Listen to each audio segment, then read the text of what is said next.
Welcome to NTD News Today. I'm Kevin Hogan. Let's take a look at our top stories. A night full of drama, not lacking surprises. We have projected outcomes from highly contested U.S. Senate races across the nation. Will Republicans be able to pick up the 5 seats needed to gain a majority in the House? They're currently projected to gain 4. We take a look at what's known so far about the balance of power in Congress. Big wins for Governors Ron DeSantis in Florida and Greg Abbott in Texas, while Governor Kathy Hochul holds off Lee Zeldin in New York. We have the rundown of the latest results. Voting machines outages in the 2022 elections. Multiple counties reporting significant technical problems. Concerns surrounding vote counting delays. Could fraud happen during this drawn-out process? And how high is the standard for fraud evidence in the courts? We bring you some expert analysis.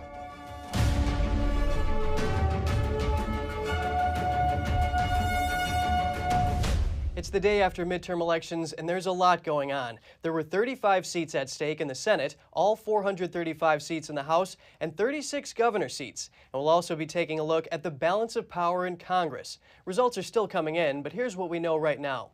First, let's look at the outcomes of some of the most highly anticipated Senate races. As of right now, both Democrats and Republicans control 49 seats. We start off with the most clear-cut among the projected winners. In the Granite State, New Hampshire's incumbent Democratic Senator Maggie Hassan wins re-election. She beat her challenger, Don Bolduc, with close to 54% of the vote. Bolduc got around 44%. He has conceded. That's with around 72% of the votes counted. Republicans saw Hassan as one of the most vulnerable Democrats in the Senate seeking re-election. Her win could be attributed in part to her willingness to step outside party lines. She recently criticized the Biden administration in debate with Bolduc for its policies on the border and a hasty withdrawal from Afghanistan. In Ohio, Trump-endorsed Republican J.D. Vance beats Democrat Tim Ryan. The race has been called by both Decision Desk and the Associated Press. Vance came in with over 53% of the vote, Ryan with close to 47%. That's with around 83% of the precincts reporting. The race was tightly contested for several months. Vance was able to gain momentum after 2 debates with Ryan in October. The candidates were vying for a seat left open by retiring Republican Senator Rob Portman. Ryan reportedly called Vance to concede. Going to Arizona, the incumbent Democratic Senator Mark Kelly has a big lead over his Republican challenger Blake Masters. Kelly currently has just over 51% of the vote. Masters has around 46%. Right now, only about 74% of the ballots have been counted, so this is still too early to call. But as of now, it's looking like Kelly will hold on to his seat. Masters picked up a late endorsement from the former Libertarian candidate Mark Victor. He dropped out of the race about a week before the election. Victor's name was still on the ballot and soaked up around 2% of the vote. In North Carolina, Republican Ted Budd defeats his Democrat opponent Sherry Beasley. Budd had just over 50% of the vote. Beasley has around 47%, and that's with 99% of the votes counted in North Carolina. Next, let's take a look at Wisconsin and Nevada. Democrats were hoping to flip the Wisconsin seat held by incumbent Republican Ron Johnson. This one is really close. Right now, Johnson has over 50% of the vote, and Democrat Mandela Barnes has just over 49%. An estimated 92% of the votes have been counted. In Nevada, it looks like incumbent Senator Catherine Cortez Masto might be losing her job. Trump-backed challenger Adam Laxalt has taken the lead with nearly 50% of the vote. Cortez Masto now has just over 47%. Around 87% of the ballots have been counted so far. So stay tuned to find out what happens. This outcome could change. So the big question many are wondering is which party will control the Senate when the dust settles? Let's take a look at a map to get an idea of how this is playing out. Of the 35 seats up for grabs, Republicans are projected to have secured 19 so far. Democrats took 13. 3 are still undecided. Projected results show Republicans controlling 49 seats. Democrats are sitting at 48 seats. They have gained 1 in Pennsylvania. More on that race in Pennsylvania coming up. And here's a look at some important races for governor. Several high-profile candidates were on the ballot, from Governor Ron DeSantis to Governor Gretchen Whitmer.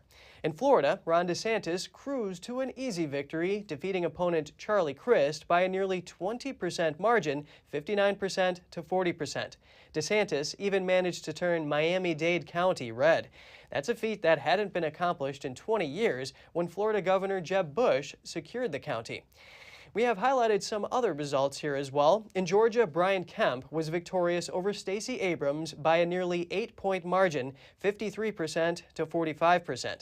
Meanwhile, in Pennsylvania, Democrat Josh Shapiro defeated Republican Doug Mastriano in a consequential open race for governor. The current margin is 55% to 43%.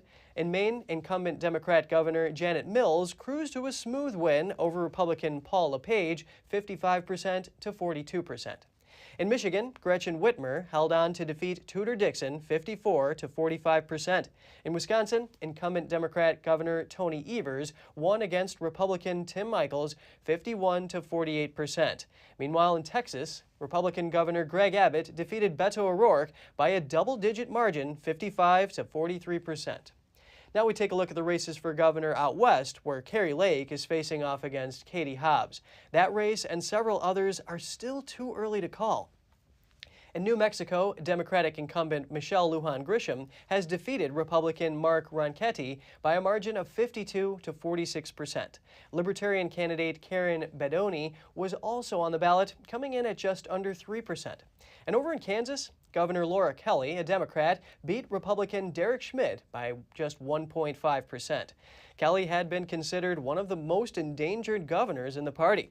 The Oregon race for governor is still too close to call. Democrat Tina Kotek holds a razor-thin edge over Christine Drazen in early results, leading by just 1.5%. Out in Arizona, Democrat Katie Hobbs is currently leading political newcomer Kari Lake by just a half a percentage point. That's with just over 73% of the votes counted. Any dispute of election results could take an unpleasant turn, as Katie Hobbs has refused to recuse herself as elections chief. Her office is tasked with canvassing and certifying the results that each county submits. Meanwhile, in Nevada, Republican Joe Lombardo leads Democrat Steve Sisolak by about 5 points, with about 86% of the vote in. Tina Kotek leads Christine Drazen by 1.5 points in Oregon, and Republican Mike Dunleavy has a strong 29-point lead in Alaska. And Joe Lombardo is up 5 points in Nevada. Former U.S. President Donald Trump on Tuesday celebrated the apparent successes of some of the candidates he supported in the midterm elections. As of this moment, and we have some out there, we are 80 wins and 3 losses. Is that good? Wouldn't that be funny if we were better on the general election than the nominations themselves? So that's great. Now, in North Carolina, just out, Ted Budd is now leading, doing great. He's leading 51-47. In Missouri, very good guy, Eric Schmidt is now up 55-43. In Ohio, J.D. Vance is now leading 52-47. Dr. Mehmet Oz has called John Fetterman to officially concede Pennsylvania's Senate race, according to Fox News. Democrat Fetterman's win has flipped a key Senate seat away from Republicans. The Fox News decision desk called the race for Fetterman early this morning, and Oz made the call to his opponent just hours later. The Fetterman's spokesman told Fox News, "The Senate race was among the most important battles in the country for the midterm cycle, with Pennsylvania being one of a handful of states that will determine control over the Senate." And Georgia's Secretary of State wins another term. That's despite former President Trump asking the state's residents not to vote for him. He's known for denying fraud in the 2020 presidential election. Trump endorsed an opponent to Secretary of State Brad Raffensperger in the primary elections, but was unsuccessful. Raffensperger defeated Democrat opponent State Representative B. Nguyen with 54% of the vote. Trump was criticized for a phone call he had with Raffensperger after the 2020 election. Critics alleged Trump tried to pressure Raffensperger to act on election fraud claims and fine missing votes. Trump denied he said anything inappropriate in the call. President Biden is also no fan of Raffensperger. He and Georgia Democratic gubernatorial candidate Stacey Abrams previously criticized him over state voting policies. Georgia's U.S. Senate race is one of the most closely watched in the nation. Incumbent Democratic Senator Raphael Warnock is in a tight race with Republican challenger Herschel Walker. The contest is yet to be called. Right now, Warnock is leading with just over 49%, Walker with over 48%. Around 95% of the votes have been counted. Now, based on Georgia's election rules, if neither candidate gets over 50% of the vote, it will head to a runoff election, and that looks like a strong possibility. If it happens, we can expect that on December 6th. Both Warnock and Walker thanked their supporters last night and asked them to hang in there. Have a listen. So y'all just hang in there. I'm feeling good. I do. I feel good. We know how much is at stake in this election. So thank you for being with me, and I'm grateful that we are together every step of the way. And if you can hang in here for just a little while longer. Just hang in there a little bit longer, because something good, it takes a while for it to get better. And it's going to get better. So I want to just thank you guys for hanging in. And if some of you have to go home, you can wake up tomorrow morning and see that the new senator for the great state of Georgia is Herschel Walker. A quick zoom in on Texas next. Republican Governor Greg Abbott has won a third term there. Abbott has backed conservative policies, including opposing COVID-19 vaccine and mask mandates. He also signed the strongest abortion ban of any U.S. state and has bused thousands of illegal immigrants to Democratic-controlled parts of the United States since April. Speaking of law enforcement, we've got to fully fund our law enforcement officers and give them the respect they deserve. We need to end these easy bail policies that allow dangerous criminals out onto the streets. And we must escalate our battle against the deadly fentanyl that is pouring across our border. We must treat it like the crime that it is, and that is murder. And I've jumpstart that process by declaring that the Mexican drug cartels are terrorist organizations, and we are going after them. We must never forget, our schools are for education, not for indoctrination. Schools must stop pushing political agendas and get back to teaching the fundamentals of math and science and reading. But more important than all of that, our students need to be taught why and how the United States of America began with literally nothing and went on to become the best country in the history of the entire world. That is what they need to be taught. Senator Marco Rubio and Governor Ron DeSantis have won their respective races in Florida. Rubio came in at over 56% of his Democrat opponent Val Demings' roughly 42%. DeSantis secured a dominant victory over Democrat Charlie Crist. He beat Crist by a nearly 20-point margin, 59 to 40%. That was the widest margin in a Florida gubernatorial race since Jeb Bush won by nearly 13 points in 2002. His re-election to a second term bolsters his rise as a prominent GOP star with potential White House ambitions. He framed his candidacy as a battle against what he characterizes as the woke agenda of liberals. The host of American Thought Leaders, Yanya Kellick, has more from Florida.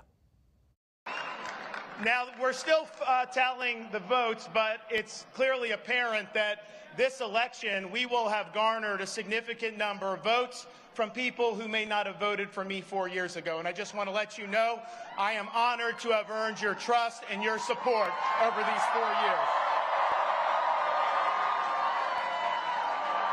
We have embraced freedom.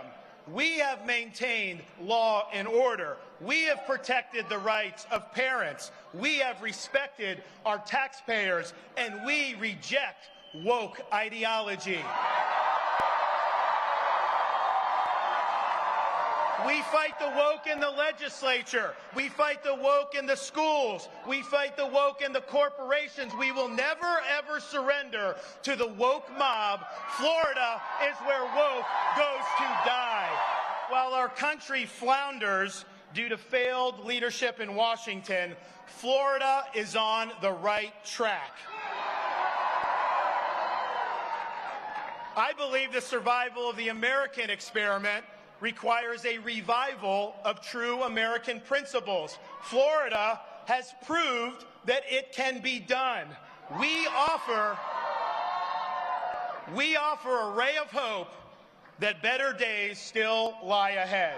Now, thanks to the overwhelming support of the people of Florida. We not only won election, we have rewritten the political map. Thank you for honoring us with a win for the ages. So I'm here with Helen Ferre, the executive director of the Republican Party of Florida. And she is a proud Hispanic, and we're going to talk about the Hispanic vote. I think that's what we need to talk about here. Well, the Hispanic vote definitely was significant in flipping Miami-Dade County, which is the largest county in Florida. We have seen that Miami-Dade County, for the first time in decades, has voted red, and that's a direct result of Governor Ron DeSantis. Why do Hispanics like and support Governor DeSantis? Because they have lived through socialism and will not relive that story again. Governor DeSantis has been a fierce defender of individual liberties, and the wokeism that the left has brought to our country is totally unacceptable. Governor DeSantis, without being Hispanic, has really reached out and spoken to the Hispanic community in a way that raises enthusiasm. It's the difference between this election and other elections is that you are voting enthusiastically for a leader. Governor DeSantis has redefined Republican leadership, and that makes all the difference in the world. And, one thing that the governor has been very strong on, frankly, the Florida legislature has been very strong on, is, basically putting parents first in education, hence the parental rights in education bill. Now, where do Hispanics land on this? It's a bit of a loaded question, but tell me. Hispanics are 100% in favor of family and being the ones who have that universal right that's been always accepted, that they should have the final decision on what is best for their kids. How can government come in and say government knows what's best for your kids? That's absolutely preposterous. They didn't give birth to them. They aren't the ones who take care of them every day. Teachers unions like Charlie Crist's running mate think that they're the ones who are in charge of children, that the children are theirs. We're the ones who are reminding them that as parents, we are responsible for our kids. No one's going to love them more than we, and no one's going to fight for them more than we. And that's why we have had a landslide election in Florida. Well, Helen Ferre, it's such a pleasure to have you on. Thank you so much. It's such a pleasure to be here with Epoch Times. House Minority Leader Kevin McCarthy has declared that Republicans will take back the House of Representatives. That would mean McCarthy would have a good chance of becoming the next Speaker of the House. To take control of the House, a party needs 218 seats. According to the Epoch Times, Republicans need 18 more seats, while Democrats would need 35 more seats. McCarthy's optimism seems in line with expected results, but most media outlets still haven't called the race. Speaker Nancy Pelosi hasn't conceded yet. She's still optimistic about Democrat chances to keep the lower chamber. Next, we hear from an analyst on concerns surrounding delays in the vote counting process and efforts some states made to secure their elections. Joining us now is Hans von Spakovsky, the manager of the Election Law Reform Initiative and senior legal fellow at the Heritage Foundation. It's a pleasure speaking with you, Hans. Thanks for having me, especially after a very long night. Oh, and absolutely. And why is it that some states are longer to count ballots, and why can't we know the results on Election Day? Well, some states have really pushed people to vote by mail instead of in person. And the more mail ballots you have, the longer it's going to take to count, because it just takes more time to open, process, check, and then count those absentee ballots than ballots simply put into a ballot box on Election Day. Also, keep in mind, while some states say your absentee ballot has to be in by the end of Election Day, other states say, well, as long as your ballot is postmarked by Election Day, we'll continue to accept them often for days after election. And so that all of that's going to delay the counting of ballots. Let's talk about Pennsylvania. The acting Secretary of the Commonwealth, Lee Chapman, she's tried to manage expectations, saying expecting results in one day is unrealistic and unfair. And she said protracted counting doesn't mean anything nefarious is happening. What's your response to this?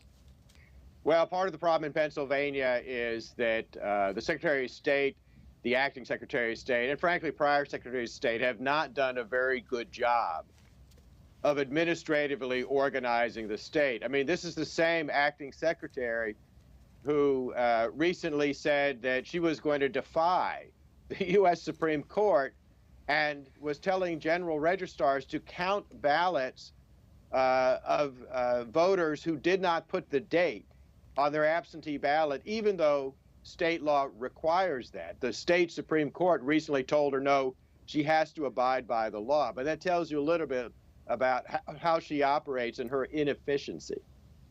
Let's go down to Florida. That state is able to determine the outcome of the election on Election Day, but some other states can't. Is this a feature or a bug?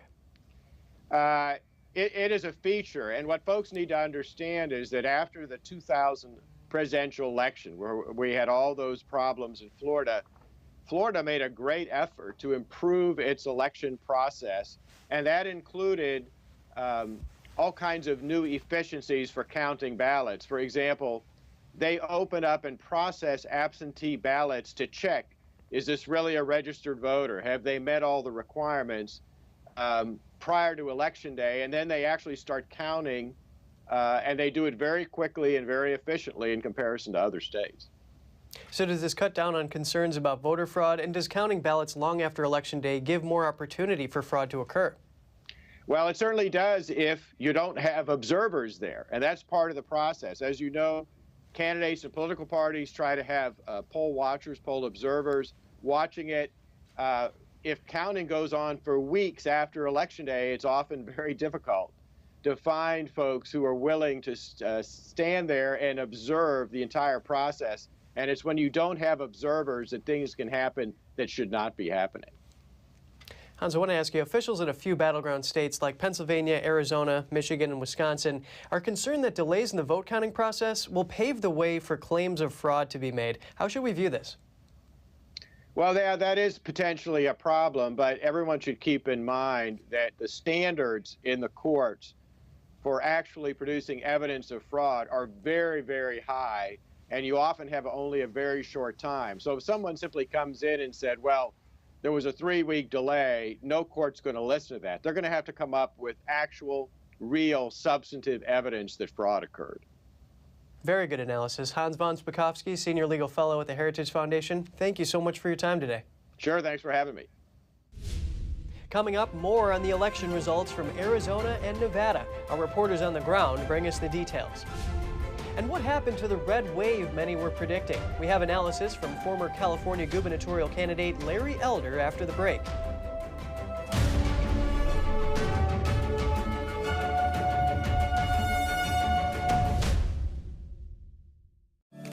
Welcome to RenBiz.com, the education and career program where parents rule. We replace public schools and universities. We are for ages 6 to 100. Never any big student loans with us.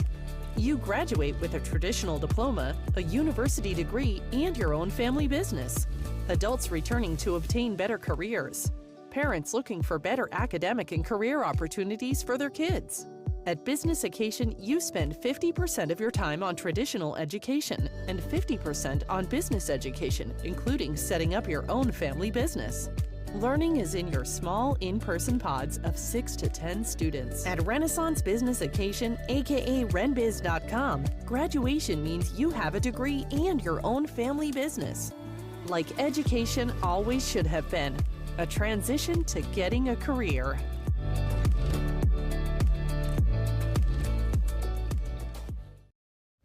Welcome back. Trump administration press secretary Sarah Huckabee Sanders wins the race for Arkansas governor and makes her the first female governor of the state where her father also served as governor.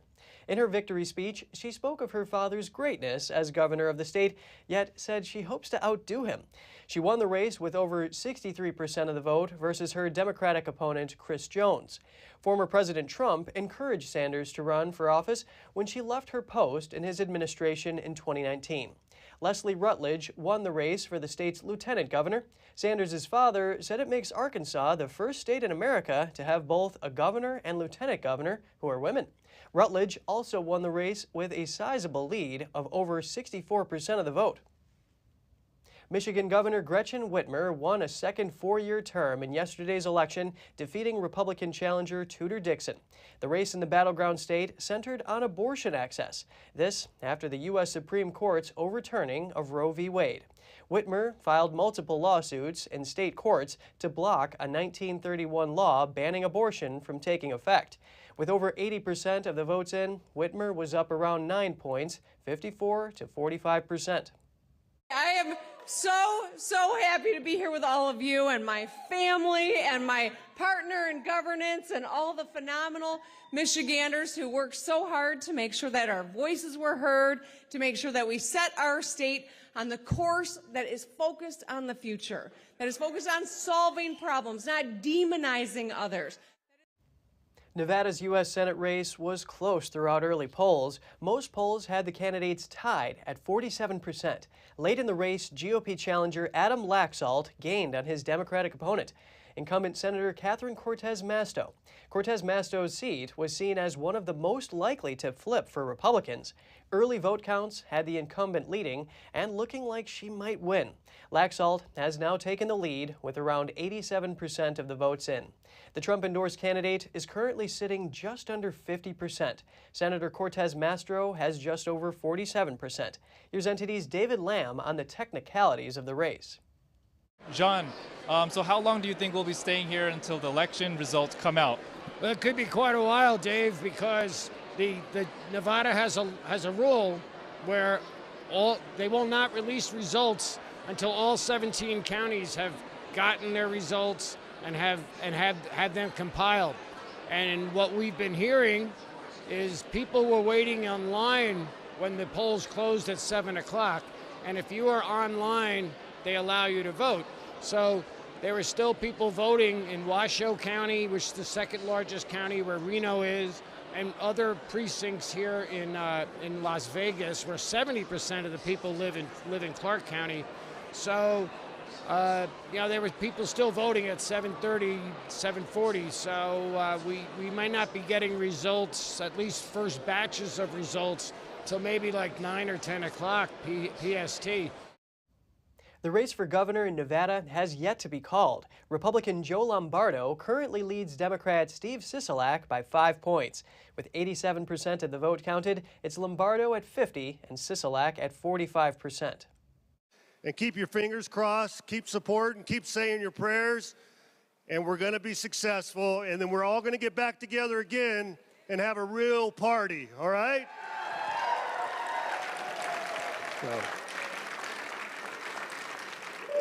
So every one of you, please thank each other for all the work you've done in this campaign, for myself, Adam Laxalt, and everybody else on the ticket.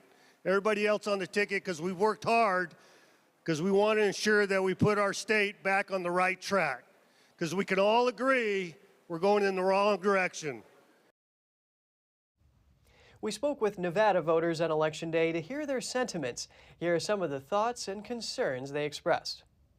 Well, I'm a little bit suspicious of the entire voting process as it stands right now, but I voted. The advent of computer-controlled voting opened the door to computer-controlled cheating. I feel pretty good. I would like pretty much for everybody that's already in office stay in office so that we can continue to progress and do well for the state. The Republicans are actually trying to connect with the minority population and to better understand their values and actually co-align with them. Concerned with the issues like the economy, the border, the violence. It could take days or even weeks for Arizona to announce winners in tight races. Under state law, election officials have until November 28th to finish counting. The county with the most people, Maricopa County, had nearly 2 million people request early ballots. If they drop them off last minute, those ballots will need to be verified before they can be added to the results. The county expects to start processing those last-minute ballots today. The county's election director told the Arizona Republic he expects to report 98 to 99% of the ballots by Friday, and if the races are really close, half a percentage point. That'll trigger an automatic recount. The Maricopa election director said the entire recount process could take until the end of December. After falling behind early, Kari Lake has made a strong surge back in the race for the governor's chair in Arizona. Her opponent, Katie Hobbs, is hanging on to a lead, which is now under 1%. She was previously up by 12 points. What brought you out to Chandler to vote in person today? Yeah, it's the only way I like to vote. I don't really trust. I have trust issues with the voting system since the last presidential election. And did you experience any voting irregularities while you were in there? Everything was pretty orderly, and the people that were working the booths and everything were quite knowledgeable and helpful. What brought you out to do in-person voting today? I don't know. I've always done in-person voting. It just feels normal. Yeah, I don't know. I guess, I don't know. There's something about actually writing it down that feels good for me. I needed to vote in person to feel a little more secure about the voting process and confirm the integrity of this election, because I'm suspect of some ballots that were being mailed out to Maricopa voters that were federal-only ballots that were incorrect because we have inaccurate voter rolls. What is the most important issues to you guys voting in Arizona? To me, the border. To me, there's nothing more important than the border, than people being able to come in illegitimately and not go through the correct process. Don't mind people coming in. We don't mind new citizens, but having people come in that are unchecked is a big security concern, I think, to everybody. Over to our host in the LA studio, Siamak Karami speaks with a political analyst about progress in the Arizona governor's race. We are here in our California studio. We are watching the West Coast races here. And today in the studio, I have Craig Kashishian, who's a pollster and political analyst. He did polling for President Reagan. Great to have you, Craig. Thank you, Siamak, for inviting me tonight. Are you surprised by the result of Arizona race so far? I am very surprised. I thought both races would be a lot more competitive to this point in time than they are as we speak. Now, we must say that there is some dysfunction in the polling, in the voting procedures in Arizona today, which may have queered the results to date. But nonetheless, I thought that Kari Lake and Blake Masters were truly robust candidates. And so far, from what I've seen, they're underperforming. And Katie Hobbs is actually a Secretary of the State for Arizona, so some of the election she's under Katie's supervision, right? That's true. She is indeed. But Katie Hobbs, I thought, made a strategic mistake. She didn't want to debate her opponent, and that doesn't benefit the citizens of Arizona when both candidates are not debating in a very crucial election with issues so temperamental as they are today. So I thought Katie Hobbs did the voters of Arizona a massive disservice. That should have really counted against her. As fate would have it, I'm both a trial attorney by training and also a pollster and political analyst. I see litigation here in action for quite the while. And I can understand why. I mean, what I just heard was quite disturbing. The fact that voting machines, after the irregularities of 2020, Arizona should have had its voting system mastered by now, so there wouldn't be any controversy. Instead, there is massive controversy as we speak. The vote seems to be frozen at, 51 or 52% as we speak. That is not a healthy result at this time, and it's certainly not fair to the citizens of Arizona. Now, do you think these results would get a lot closer as we get to see the full result of the race? Of course they will. But nonetheless, a 16-point gap at this point in time is still substantial.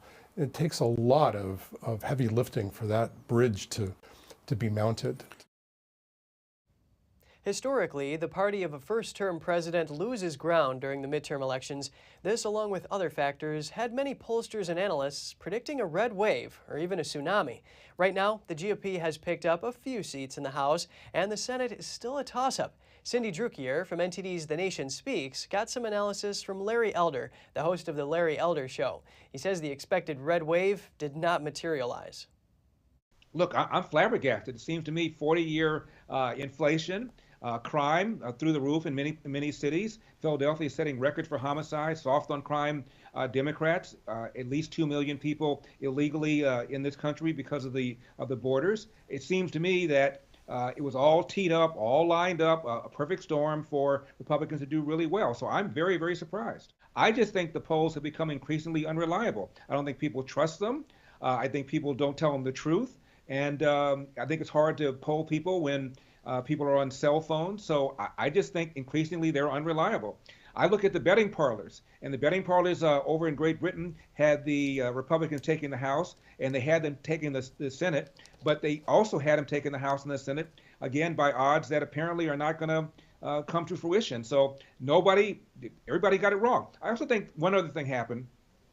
In the last few days, the numbers came out for jobs, and they were about 250,000 jobs created, and also the GDP grew by 2.6%. So I think people were feeling a little bit better about the economy, and that is the issue that most people say is their number one concern. Still to come, officials in several states say their voting machines were down or not working properly on Election Day. We'll have that story after the break.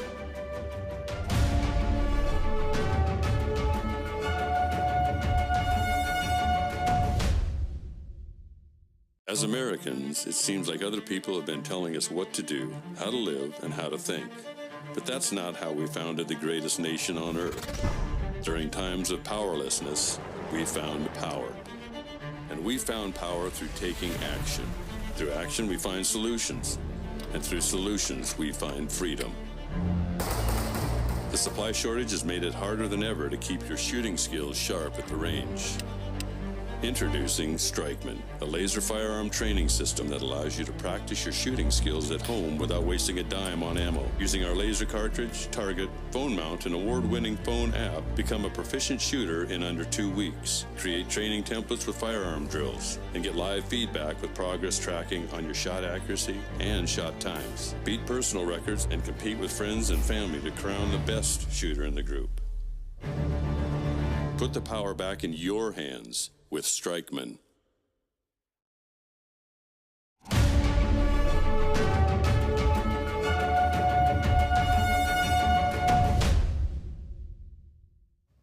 Good to have you back with us. Officials in several states say their voting machines were down or not working properly on Election Day. One of those locations was in Maricopa County in Arizona. Some of the ballots that after people have voted them, they try and run them through the tabulator and they're not going through. If you can't put the ballot in the tabulator, then you can simply place it here in where you see the number 3, and this is a secure box where those ballots will be kept. So this would function much like early voting functions, in that we would get your ballot back. Once we've signature verified it, we would send it to our central tabulators. Ballots that are in here will already be, in effect, signature verified, so we won't need to confirm identity, but we will central tabulate them. This is actually what the majority of Arizona counties do on Election Day all the time. Republican officials filed a lawsuit to have voting times extended in Maricopa County. The lawsuit was denied by a county judge.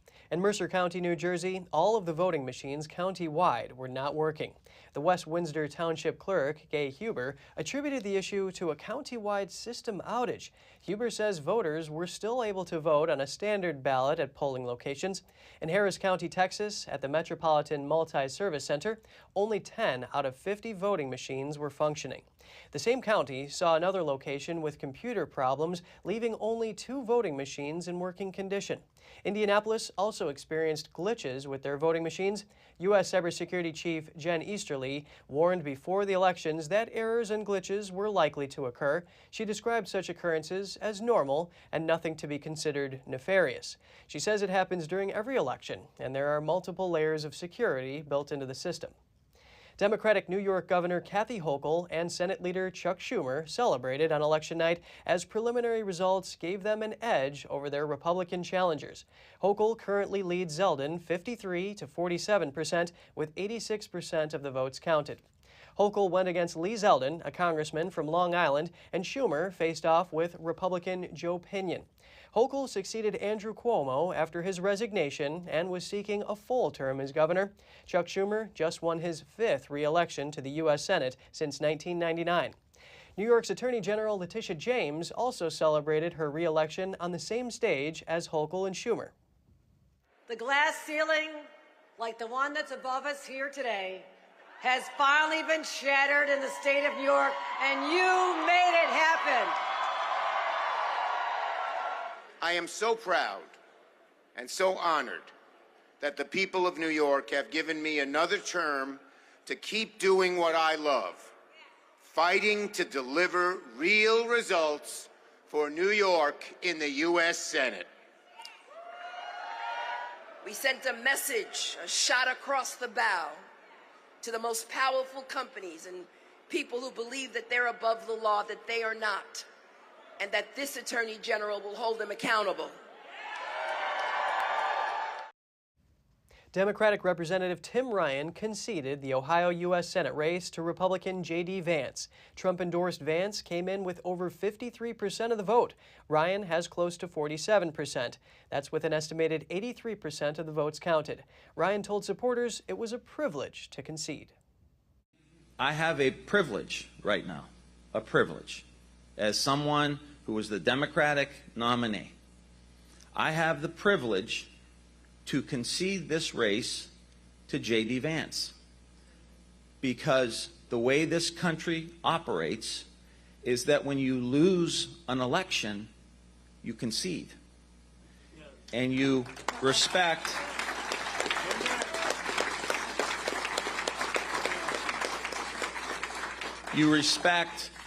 the will of the people.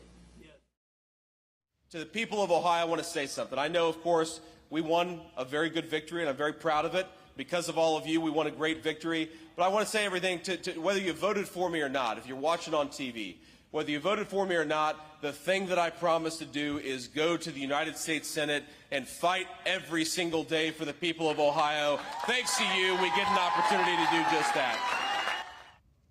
Edison Research projects that Republicans have flipped 4 Democratic seats in the U.S. House, 1 fewer than they would need to capture a majority. But that number could change, as 100 of the 435 House races have yet to be called, including some with vulnerable Republican incumbents. And dozens of Latino Charros, Spanish for cowboys, rode to the ballot box on horseback yesterday in Phoenix, Arizona. The ride was organized by Poder Latinx, a nonprofit that aims to galvanize Latino voters in battleground states. The convoy was held in a predominantly Latino part of Phoenix. The route was about 3.5 miles long. It went from a rodeo in a suburb to a church next to a ballot drop-off location. That's where members of the convoy who had not yet voted dropped off their ballots. I think now is one of the Latino voters has been talked about as being one of the most important votes, one of the growing demographics around the country, and I think this is one of the opportunities that we have with our community in organizing them and bringing them out to an event and just showing a little bit of our heritage, but also making sure that our voices are heard as Latinos. This is a celebration of our democracy, and we were motivating, encouraging, empowering our community to come out and vote today on Election Day for those that hadn't voted. That's all for today's program. We're really glad to have you with us. Please send us an email if you'd like to tell us something. We're going to put it on screen. For podcasters, that's news.today@ntd.com. I'm Kevin Hogan, NTD News, New York City.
Thanks for watching us on YouTube. Did you know YouTube only keeps selective videos on its platform?